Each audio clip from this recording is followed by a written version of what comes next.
the 6 days of creation. 6 24-hour days or 6 periods of unknown length. Views of science can shape theology, but Christians, beware.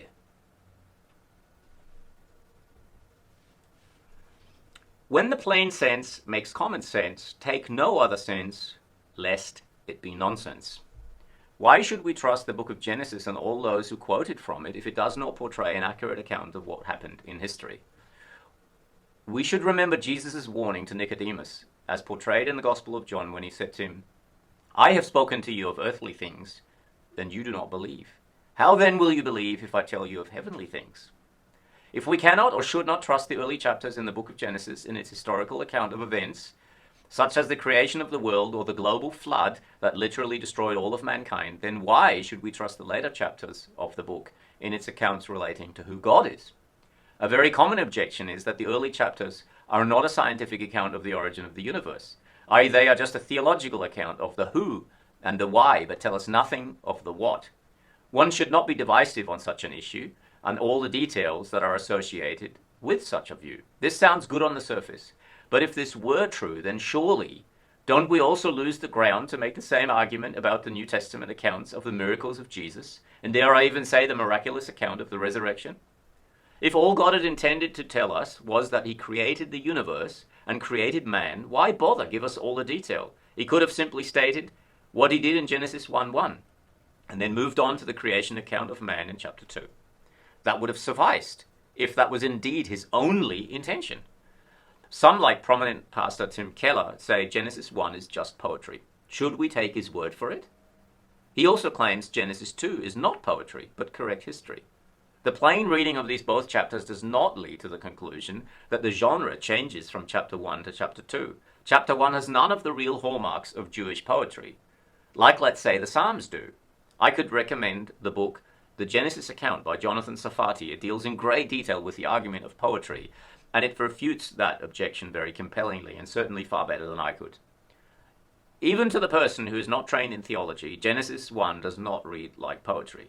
I'm not contending it is a scientific account, rather a historical account that therefore arguably does not contradict science. Of course, if God's right about history, he can't contradict true science. We have no right to alter God's intent, nor do we have the right to rewrite the account he gave us, because a group, even if there's a very large group of secular scientists, have come up with an entirely materialistic story of the origins of the universe. If the biblical account really contradicted scientific evidence, the kind that is unalterable, repeatable, and verifiable, such as the science of maths or the universally accepted laws of logic, then we would have grounds to assume that there is an issue with the biblical text. This, however, is not the case. The attacks on Scripture and the objections raised by the secular scientific community are based on their materialist presuppositions and theory-based interpretations of data about the past that cannot be verified in the same way as operational science in the here and now does. The biblical account of creation has no issues with any facts of operational science, and in fact many of the heroes of modern science were biblical creationists. I think one could arguably make a case that it is the belief in the Bible that gave rise and birth to modern science. A giant equivocation. Evolution, but what kind? I'm not aiming to disprove the evolutionary story of the origins of the universe. Far more qualified people than me have written extensively about this, and I will include references so that you can follow up with some of the books. And again, there won't be all of them, of course. I'll just point to you a few. There are many, many more that I've not included. It is a giant equivocation, however, to state that the evolutionary origin theory of the universe is scientifically proven. Evolutionary scientists, both of the atheist secular kind as well as of the Christian kind, as in scientists of the 24-hour day creationists, agree that evolution of the Darwinian kind, namely the survival of the fittest, or otherwise called natural selection, occurs because it's observable today. This might surprise you, but this is not in question here. Natural selection is not in question. Does natural selection, however, prove evolution? The goo to you kind that is necessary in order to say that God did not create the universe. I don't know of any scientists today who argue against natural selection. Here is where this giant equivocation occurs. The materialist evolutionist presents evolution as a fact, or foregone conclusions simply because natural selection is and has been observed in nature. Natural selection relies on mutations that are based on loss of information. Now, sometimes this loss of information can present a benefit. Nonetheless, it is crucial to understand that the mutations in natural selection never increase information. The person who does not understand what's actually needed for the evolution of man, i.e. the goo to you to occur, is easily fooled by this equivocation. The real problem is that in order for simple life forms to mutate into complex life forms, an essential ingredient is needed. This ingredient is called information. There simply exists no evidence for evolution of the natural selection kind that produces this new information. This is what I believe the unsurmountable problem of evolution, the goo to you kind, is. Natural selection never increases information. Natural selection does not and cannot account for the increase in information needed in order to transform simple life forms into complex ones. Never mind the actual chemical creation of the simple life forms in the first place. It is therefore perfectly rational and scientific to interpret the origins of the universe in line with the biblical account of creation. All scientists are looking at the same data. Due to their presuppositions, scientists arrive at different conclusions. Operational science, the kind that is used in modern medicine, for example, is the kind of science that relies on repeatable experiments that produce the same result again and again. Origin science is not to be confused with operational science. Arguments in favor of 6 24-hour days. I'm just going to look at some biblical arguments here. Yom. The Hebrew word translated as day in the English in Genesis 1, and of course many other places in Genesis, is the Hebrew word yom. So we're going to have a look at the semantic range. The word yom and its translated use as day in the Old Testament. First, it is helpful to work out what the semantic range of the word yom is. The semantic range is another word of saying all possible meanings derived from its use in a particular text. Here the Old Testament, of course, is in view, so that's the range of text that we're looking at. The range includes, this is the semantic range of the word yom. Period of light in a day and night cycle. Period of 24 hours. General or vague concept of time. Specific point of time. Period of a year. Given the semantic range of the word, it is technically possible that it could mean something other than a 24-hour period in Genesis chapter 1. That means we have more work to do. Illegitimate totality transfer. I'll explain in a moment. A simple example from everyday English will tell the story of what I mean by this. So, well-known theologian D.A. Carson, in his book Exegetical Fallacies, documents fallacies of interpretation, one of which directly interests us here. It is the risk of importing the entire semantic range of a word into a particular context. He calls this, as I said here, illegitimate totality transfer. It is wrong to import the entire semantic range of a word into a particular context in question. It is possible in some rare cases that the entire semantic range of a word will fit a particular context. But this is by no means a given. This is where this is important. The context, therefore, is what should decide the correct meaning. We're going to take a simple example from everyday ordinary English so that you understand what I'm trying to say. Let's take the English word board. Its meaning could be anything from a piece of timber, a group of trustees of a corporation, to step onto the train, or to conceal a broken window. And this is not the entire semantic range, these are just examples. If a man walks into a hardware store asking for a board, the context of the store would demand that the particular use of the meaning of the word here is a piece of timber. Back to the Hebrew word yom. Another example from everyday English will help us understand more. So the word yom is used hundreds of times in the Old Testament. The most frequent use of the word is, or happens to be, 24-hour period. It is therefore imperative that the context should give a warranted reason for determining any other use than the major one. It's possible, but we should tread carefully. Let's look at a typical sentence in English where multiple uses of the word day occur, and whether it is easy enough from the context of the sentence to determine whether a 24-hour period was in the mind of the author or not, and in which case. Here's the sentence. In my father's day, he would go to bed early Sunday evening, and rise early in the morning of the following day, and spend the next 6 days traveling during the day to cross the whole country.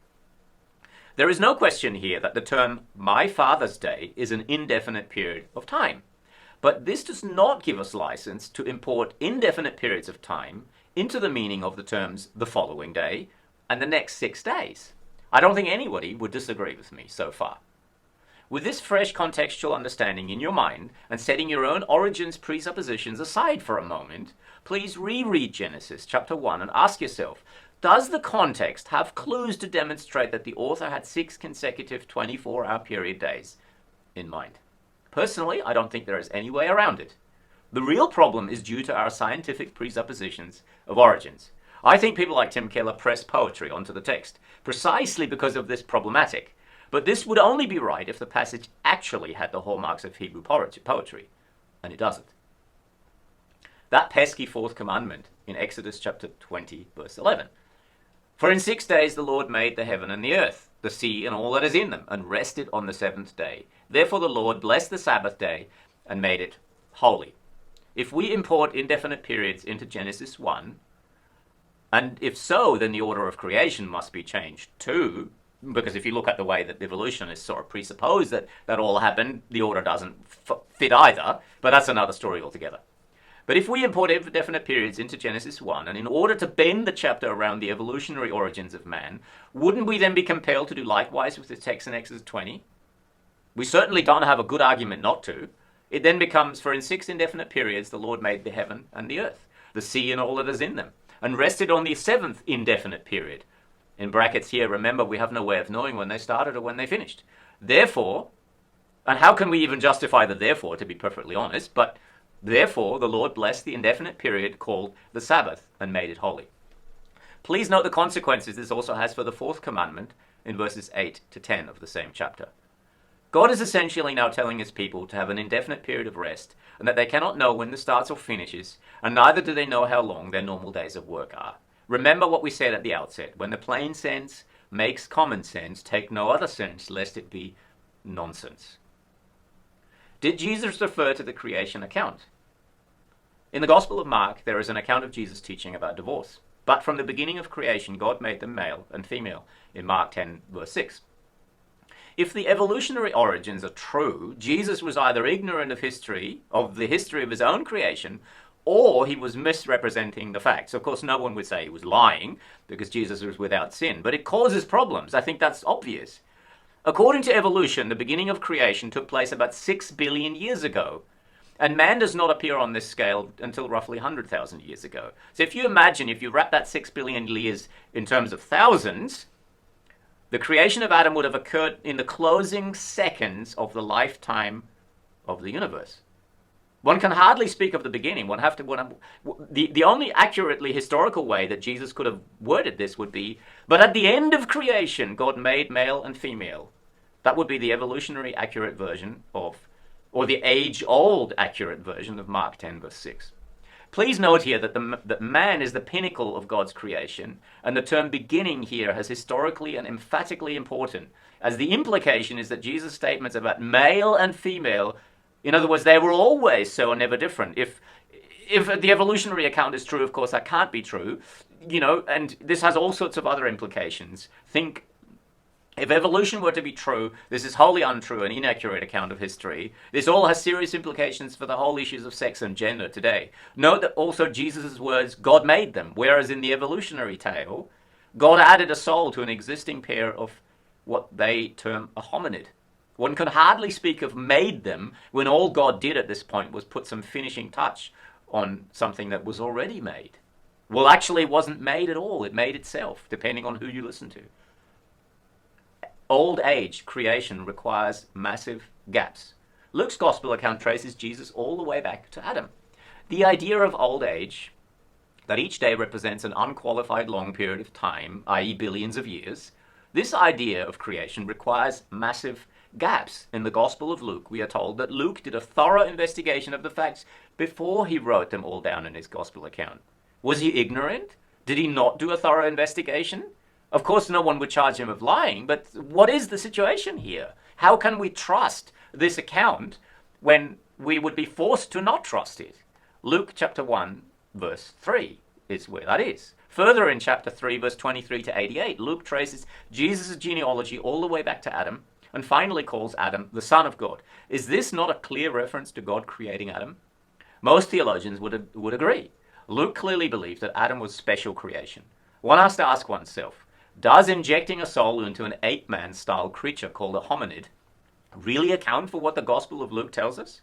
Again, if we cannot trust the authors of these accounts to present accurate historical accounts of origins, then why should we be compelled to trust their accounts of all the other all important historical events of the death, burial, and resurrection of Christ?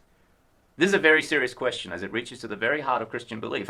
And you know, in all honesty, I think you either have the Christian view or you have the consistently atheist view that denies everything that the Bible has to say. I think somewhere in between, these are all just compromises. Romans 1, verse 20. For in his invisible attributes, namely his eternal power, divine nature, have been clearly perceived ever since the creation of the world, in the things that have been made, so they are without excuse. Only the literal plain English sense of Genesis chapter 1 can properly account for the validity of this powerful warning by the Apostle Paul. If indeed the evolutionary just so story of the origins of the universe is true, and there is a materialist explanation for it all, or the mix of the progressive creationist merger of materialist evolution with the biblical account distorted to match the evolutionary story. In other words, where there is just some divine patching of the evolution process, how then can Paul be able to make a case that all humans are without excuse? If all that natural theology portrays to us is that it either created itself, or there was some hidden God-controlled process that guided this evolutionary tale, then how can man be without excuse? If one has to have a thorough evolutionary scientific degree to observe and understand how evolution works in order to see or recognize the workings of the origins of the universe, then how can all humans be held accountable when they simply cannot know? In my humble opinion, verses like this one in Romans 1 provide an unsurmountable hurdle for the advocate of theistic or progressive evolution. The idea that God created through guiding the process of evolution. If that is true, it is hidden from everyday view. It hardly makes any sense of the idea that a human can look at the wonders and complexity of creation and naturally conclude there must be an all-powerful designer or creator. This is the way God says he can hold humans accountable for their own sin.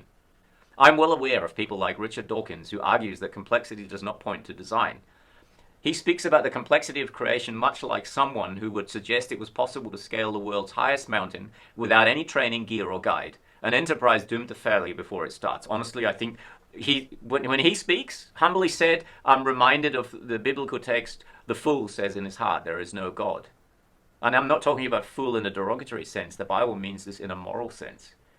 I would suggest that one has to be taught the belief in evolution, the goo to you kind, in order to conclude that the beauty of creation does not spell out the wonder and marvel of its creator. If you were never taught this idea of evolution from goo to you, you would not naturally come to this conclusion. Evolution of the goo to you kind is a direct assault on the creator of this universe, and it is born out of a sinful rejection of God's rule and reign over his creation. Now, I'm not therefore suggesting that Christians who believe this are sinfully rejecting their creator. I'm just simply saying this is the consequence, this is where it came from, and sadly Christians are pressurized into bowing to culture, bowing to secular scientists, etc. There's all sorts of reasons why Christians, of course, do that. But the long end of the stick here is what I'm suggesting. No one in their right mind assumes that a car designed and assembled itself over long periods of time. That is insanity. And no matter how many university degrees someone has who argues against design, they do so against all odds. What they suggest is against the laws that govern the universe, that against all generally accepted theories of rationality. They do this because they have a hurdle they cannot overcome. That hurdle is the presupposition that there are matter-only explanations for everything in the universe, including the creation of it. This quote from Harvard-educated atheistic professor of biology Richard Lewontin says it all. Our willingness to accept scientific claims that are against common sense is the key to an understanding of the real struggle between science and the supernatural. We take the side of science in spite of the patent absurdity of some of its constructs, in spite of its failure to fulfill many of its extravagant promises of health and life, in spite of the tolerance of the scientific community for unsubstantiated just so stories, because we have a prior commitment, a commitment to materialism. It is not that the methods and institutions of science somehow compel us to accept a material explanation of the phenomenal world, but on the contrary, that we are forced by our a priori adherence to material causes to create an apparatus of investigation and a set of concepts that produce material explanations, no matter how counterintuitive, no matter how mystifying to the uninitiated. Moreover, that materialism is absolute, for we cannot allow a divine foot in the door. Death existed before the fall. Therefore, if you accept this is true, I'm not talking about plant death, I'm talking about death of the people who, like human beings and animals. This is the distinction that the Bible makes. Therefore, one must also accept that God used death, violence, and privation as his primary mechanism of creation. This is an unsurmountable problem. You have to accept this, whether you like it or not. There's no way around that. Death existed before Adam and God used death to create. This is what they say. The Apostle Paul, in his letter to the Roman Church in chapter 5, demonstrates with great clarity, sin entered this world through one man, Adam. Death entered the world through his first sin. So death spread to all men, because all men, of course, came from him, if the Bible is right. Finally, the second Adam, Christ, is the only one who solved this sin and death problem. Of course, you have a major problem if Adam is not a true person. If we didn't descend from Adam, the whole tower of the biblical doctrine here comes crumbling down. Please note verses 12 and 18 of chapter 5. This is what is commonly known as the doctrine of original sin. This doctrine has been held by pretty much all Orthodox Christian held by all Christian Orthodox denominations. I'm not talking about Greek Orthodox, I'm talking about Christian denominations who hold to the basic tenets of the Christian faith throughout Christian history. This doctrine depends on Adam being the progenitor of all mankind, which is denied by all types of evolutionary origins. This is really important to understand this. You cannot hold, these are two diametrically opposite views. Death entered this world through the single progenitor, that's what the Bible says, whereas in all types of evolutionary origins theory, whether you believe in the progressive theistic kind or not, death is the very engine of life and exists from the very beginnings of the goo to you story. There is simply no way around to overcome this hurdle rationally and reasonably without shredding the biblical account in Genesis and its many references throughout the Old and New Testaments. Over 100 references to Genesis 1 to 11 exist in the New Testament. And arguably, the person who believes in progressive evolution, as in the theistic evolution kind, the kind that, let's say, using Tim Keller as a proponent, not that I have anything personally against him, but he's obviously a very strong proponent and a very well-known one. He has to answer all of these 100 references in terms of coming up with solutions that actually give a rational, reasonable, theological, sound argument for them. Each one must be accounted for and answered to deny the literal accounts of Genesis 1 and the global flood. There are over 100 references, as I said, Genesis 1 to 11 in the New Testament alone. It's like the passage that is most quoted out of this set of passages.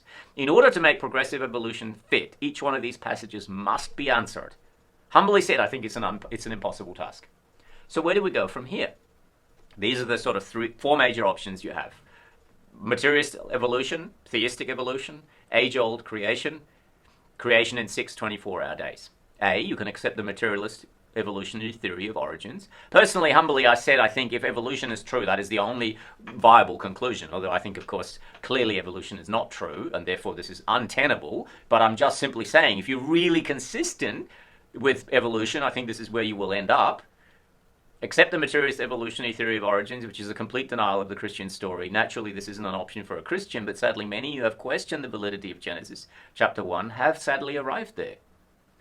B, accept the evolutionary theory of origins, just give it a divine patch, so to speak. This has obvious implications of abandoning traditional views of inerrancy. Why am I saying this? Well, first of all, if you want to learn more about inerrancy, as in the view that the Bible is inerrant in its original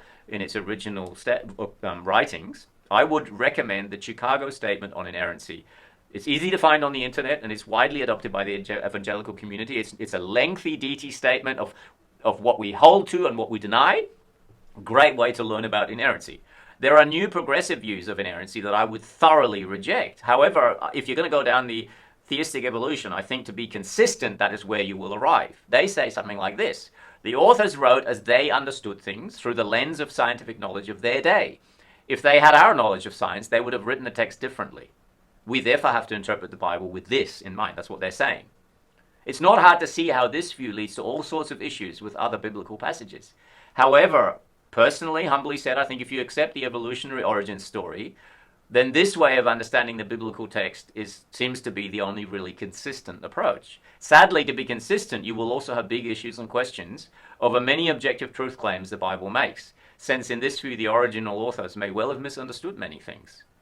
C. The old age creation view suffers from the same consistency issues than the progressive evolutionists do. Maybe not quite as many, but it still has the same consistency issues. See our discussion on Yom. The same issues with the way the New Testament authors quoted from and interpreted Genesis 1 to 11. D. You accept the traditional inerrancy view of Scripture, and in consistency with that view, you abandon your evolutionary origins. In my humble opinion, I think this is the only view that is truly consistent with the Bible. It has the toughest cultural challenges, and I think this is where the real crux of the matter lies, because Christians don't like to be ridiculed by culture. I get that, I understand that, but that's the problem. That is, if you're really honest, that's where the crux really lies. It has, however, a remarkable set of scientists who have good, rational, reasonable answers to the scientific challenges that accompany this view. We must not forget, no one, neither the creationist nor the evolutionist, can go back in time and get a perfect view of origins. Both sides have their hurdles. And both sides, if we're really being honest here, cannot answer everything.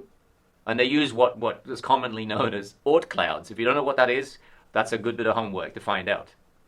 I'm not suggesting that the creationist has all the scientific answers, but what I will say is there is nothing in the Bible that contradicts operational science, and I think this is where the crux of this argument lies, that this idea that somehow evolution of all kind, the kind that of goo to you kind, the kind that requires this giant increase in information, that is proven. That is simply not true.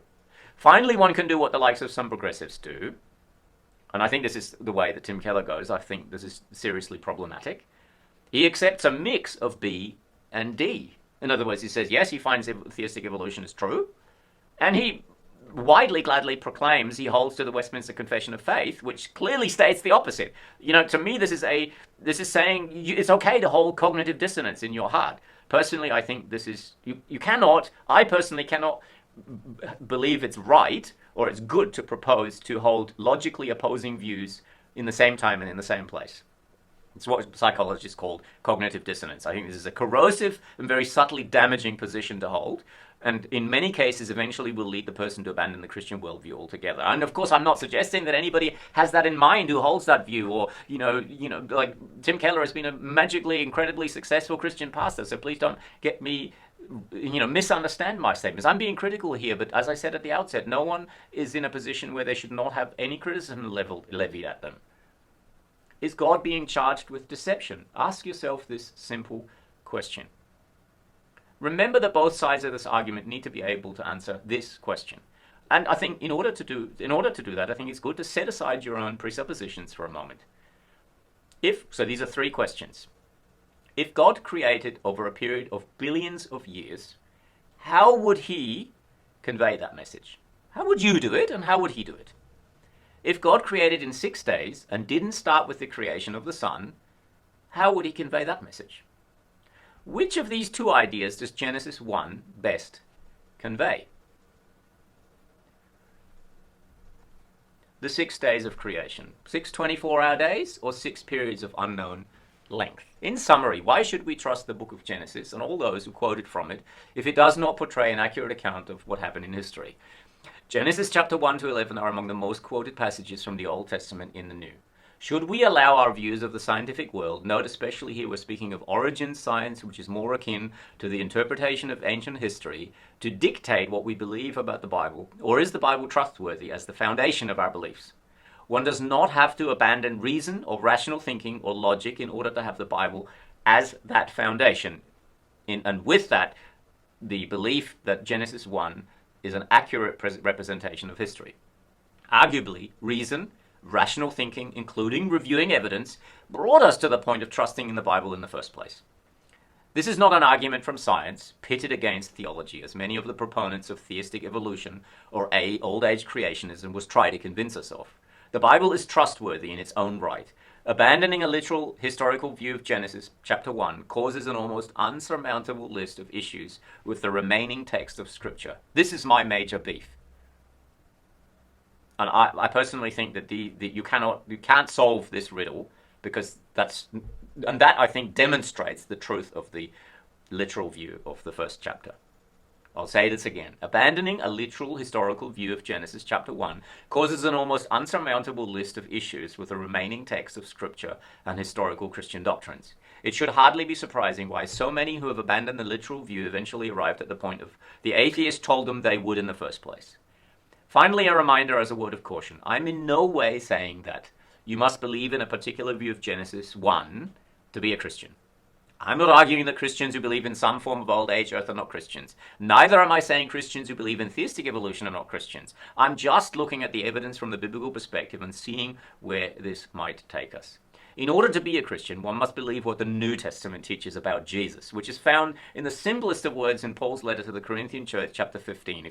If you're not a Christian and you're listening to this, then I would recommend you warmly to read 1 Corinthians chapter 15, verses 1 to 5. There you will find the gospel in its simplest form. The big question here is, are we being consistent with the biblical text? And if we are, where will we arrive?